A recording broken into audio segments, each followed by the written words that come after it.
উভতি অহা প্ৰেমৰ স্মৃতি সুঁৱৰি ৪ৰ্থ খণ্ড। অনু, মোক ক্ষমা কৰি দিয়া তোমাৰ লগত কৰা দুৰ্ব্যৱহাৰৰ বাবে, তোমাক কষ্ট দিয়াৰ বাবে আৰু সকলোবোৰৰ বাবে যি মই তোমাৰ লগত কৰিলো। ক্ষমা নকৰিবানে তুমি মোক? ক্ষমা কৰিবলৈ মইনো কোন? আৰু তুমি একো ভুল কৰা নাই যাৰ বাবে ক্ষমা খুজিছা। সেইবোৰ কথা ভাবি নাথাকিবা, পাহৰি যোৱা। ময়ো পাহৰিছো। মোৰ মনে কয় তুমি নাই পাহৰা। হ'ব বাৰু, বাদ দিয়া। তোমাৰ সংসাৰৰ কথা কোৱাচোন। কি ক'ম? তোমাৰ স্বামীৰ বিষয়ে? তুমি সুখী নে তেওঁৰ লগত? মই বহুত সুখী মোৰ সংসাৰত, বহুত সুখী। তুমি যোৱা এতিয়া, ৰাতি বহুত হ'ল। কিন্তু ক্ষমা কৰিবা, তোমাৰ মুখত লেখ মাত্ৰ সুখৰ চাহ দেখিবলৈ পোৱা নাই। তুমি কোন হোৱা মোৰ সুখ দুখৰ অংক মিলাবলৈ? ওলাই যোৱা মোৰ ৰুমৰ পৰা। অনুৱে উগ্ৰ মূৰ্তি ধৰি উঠিল, হয়তো ধৰা পৰি যোৱাৰ ভয়ত। মই আৰু কোনো কথাৰ অৱতাৰণা নকৰাকৈ ওলাই আহিলো। অনুৱে পিছফালৰ পৰা চিঞৰি উঠিল, মই তোমাৰ মুখ চাব নিবিচাৰো। নাহিবা আৰু মোৰ সন্মুখলৈ। শান্তিত থাকিব দিয়া মোক। মই ওলাই আহিলো এখন গধুৰ বুকু লৈ। চিগাৰেট এটা জ্বলাই ললো। আজি ৰাতি আৰু টোপনি নাহিব। হোটেললৈ নগৈ অন্য এটা ৰাস্তাত খোজ পেলালো।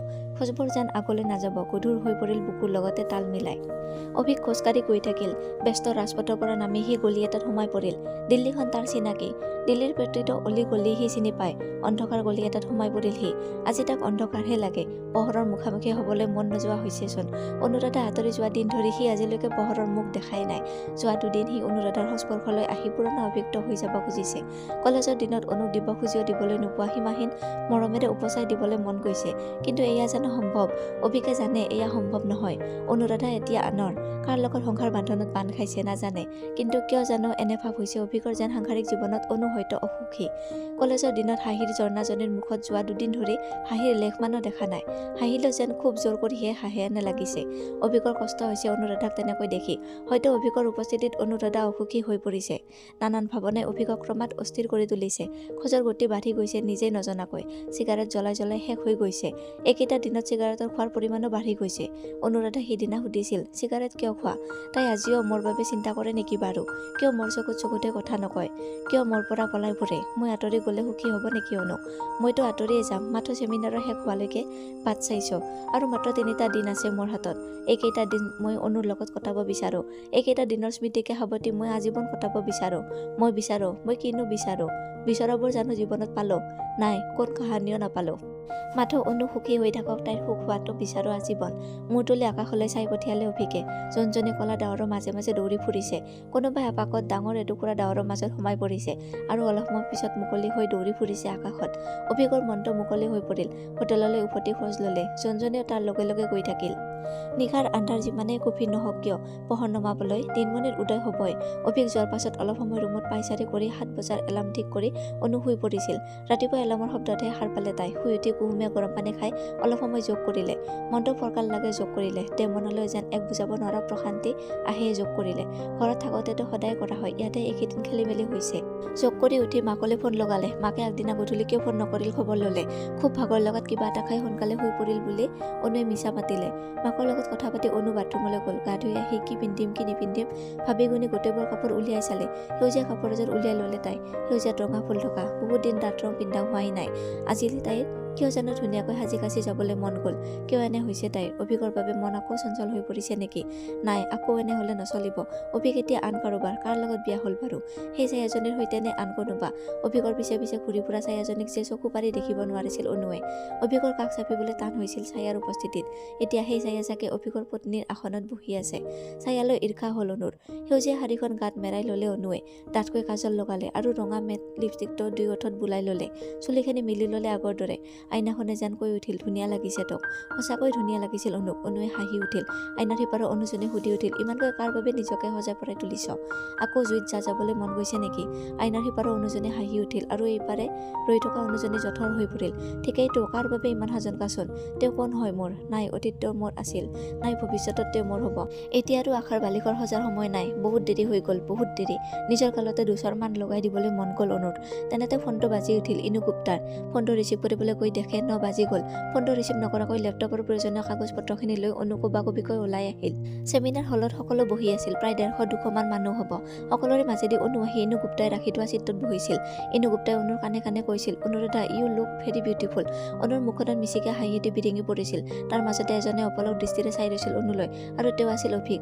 অনুক আজি সতেজ লাগিছে। মিচিকে হাঁহিটি দেখি অভিকৰ মন ভৰি গৈছিল। সেউজীয়া ৰংটো মোৰ খুব প্ৰিয়। সেউজীয়া ভালপোৱাৰ ৰং। গাখীৰত সেন্দুৰ মিহলোৱা ৰঙৰ মানুহে যদি দাঁত সেউজীয়া পিন্ধে কেনে লাগিব? বাৰু ভাবি চাওকচোন, অনুক আজি অপূৰ্ব লাগিছিল।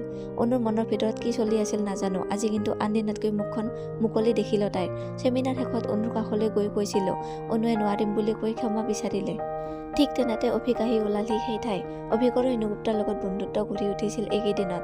ইনুৱে ক'লে, তুম ভি চলো না অনুৰাধা के साथ मेरे घर डिनर करके चले आना। मेरा ड्राइवर तुम लोगों को होटल छोड़ जाएगा। ठीक है इनू जी, मैं तो आ रहा हूँ। अनु का पता नहीं मुझे। अनु ना मत करना, प्लीज चलो ना, घर पर बोल के आई थी के तुम्हें लेके जाऊंगी।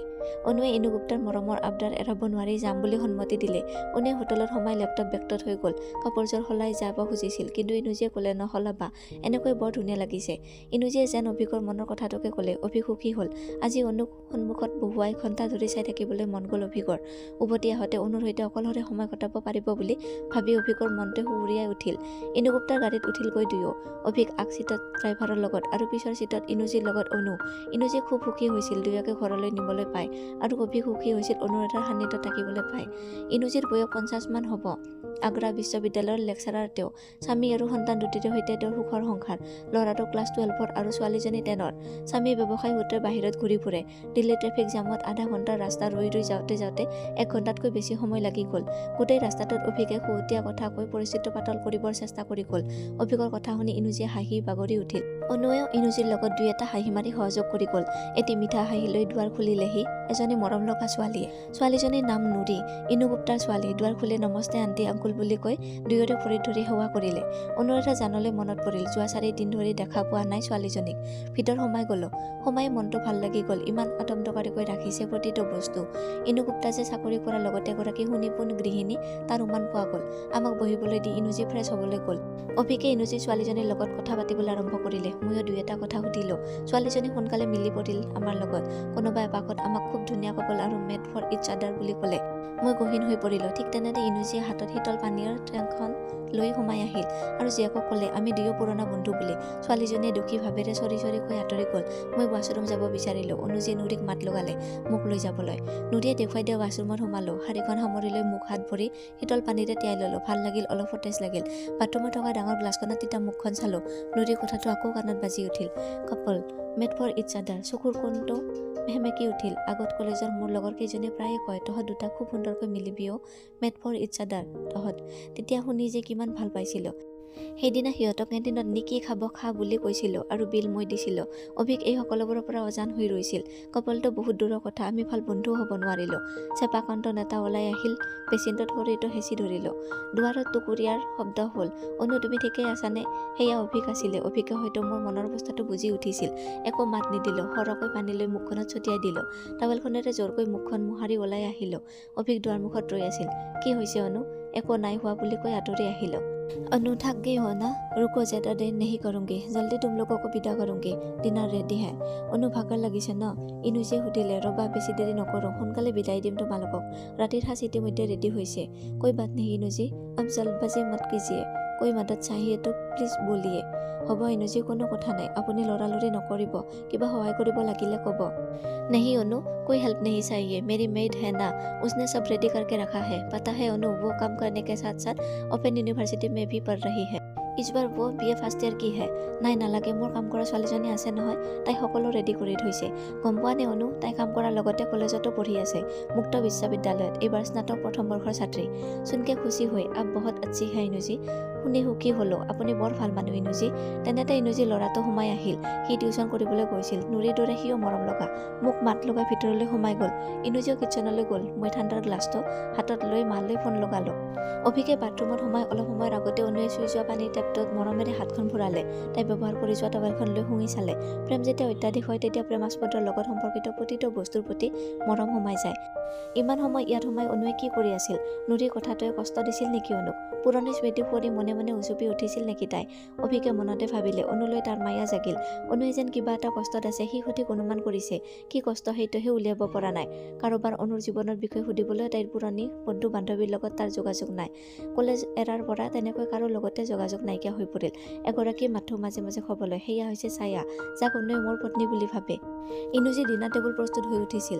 চৰচদা শাক, চালে ভটোৰে, পনীৰ টিক্কা, মাছালা ডাল মাখনি, বাটাৰ চিকেন, মক্কে দি ৰুটি, জিৰা ৰাইচ, চুইট লাচ্ছি আদি হুমুনি বিধে বিধে পাঞ্জাবী খাদ্য সজাই গৈছিল ইনুজিৰ ঘৰত বন কৰা ছোৱালী মীনাই। মিঠা বৰণী লাজুকা ছোৱালীজনী বৰ মৰম লগা আছিল। অভিক খাদ্য ৰসিক যেন লাগিল।